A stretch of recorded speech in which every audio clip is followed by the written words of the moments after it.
All right, we're about to tackle a physics puzzle that honestly seems super simple on the surface, but it has this twist that trips almost everybody up. It all boils down to the difference between balanced and unbalanced forces. So let's just dive right in. So, to get us started, we're going to frame this whole thing around a really simple scenario. Just picture a classic game of tug of war. You've got two people, one rope. Easy enough, right? Okay, but let's add one little detail. Okay, here's the question for you. The rope is moving, right? But it's moving steadily. It's not speeding up, it's just gliding towards one of the pullers. So, who's pulling with more force? Your gut reaction is probably the winner. Duh. It just seems obvious. Go on, lock in your answer. We'll circle back to this in a bit. Now, if you guess that the person winning is pulling harder, well, let's just say the next few minutes are going to be pretty interesting for you. To really solve this puzzle, we first have to build up some foundational knowledge. It all starts right here. Before we can even talk about balanced or unbalanced, we gotta be clear on what a force even is, and, more importantly, how they all add up when there's more than one of them in the mix.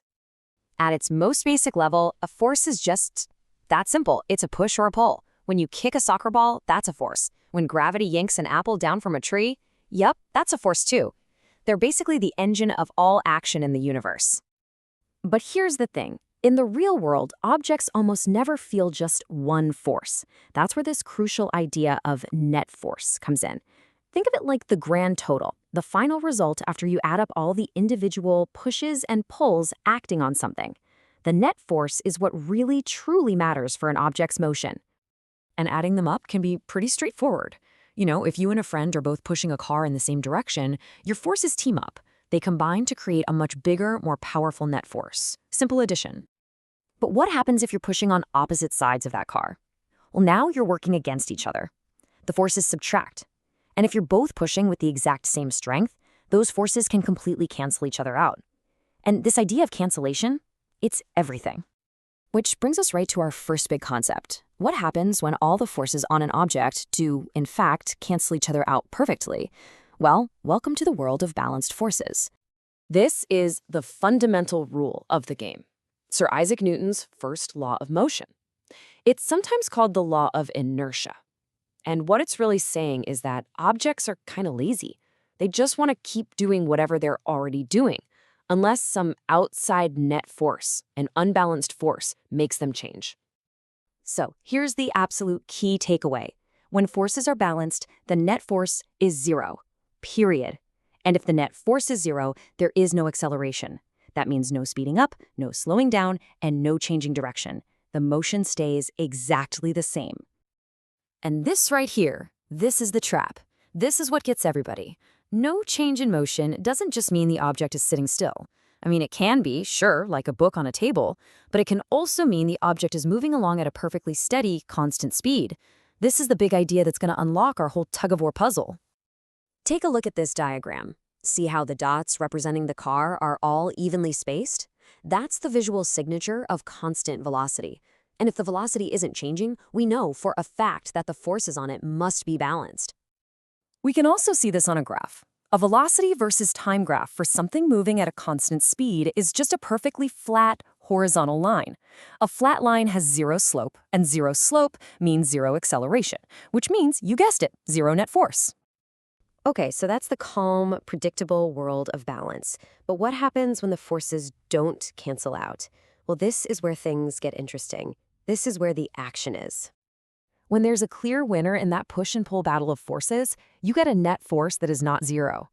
And a net force causes one thing, and one thing only: acceleration, a change in motion. The object has to speed up, slow down, or change direction. It has no choice. Now check out this car's motion diagram. See how the dots are getting farther and farther apart? That car is definitely speeding up. This is the classic picture of acceleration, and it's telling us loud and clear that the forces on that car are unbalanced. And the graph for this car looks totally different, right? It's a straight line, but it's sloped. It's heading upwards. The velocity is changing every single second. That slope is the acceleration, and it's the direct result of an unbalanced force. And really, these forces are what make our world so dynamic. I mean, every time you see a change in motion, a rocket fighting gravity to take off, a baseball suddenly flying in the opposite direction, an apple starting its fall, you are literally watching an unbalanced force do its thing. Okay, deep breath. We've built our foundation. We get balanced forces, we get unbalanced forces, and we know how they connect to acceleration.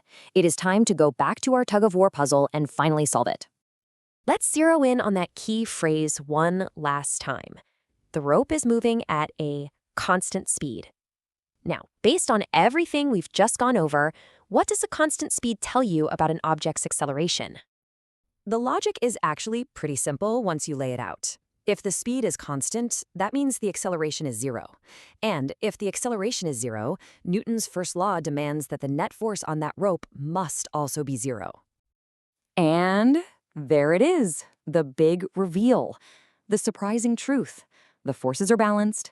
The person who looks like they're winning and the person who looks like they're losing are at that very moment pulling with the exact same amount of force.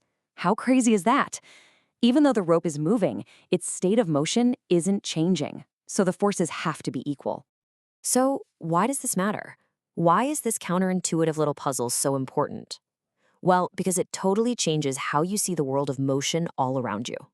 From a car starting to move at a green light to a leaf starting to fall from a tree, any change in how something is moving is the story of unbalanced forces. Balance just means things stay the same, either staying still or just cruising along. Unbalance is the engine of all change in our universe. So, I'll leave you with a final thought. Just think about your morning. The force from your muscles pushing your body out of bed, that was an unbalanced force beating gravity.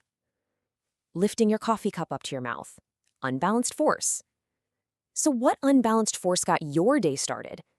Once you start looking for it, I promise you are going to see this stuff absolutely everywhere.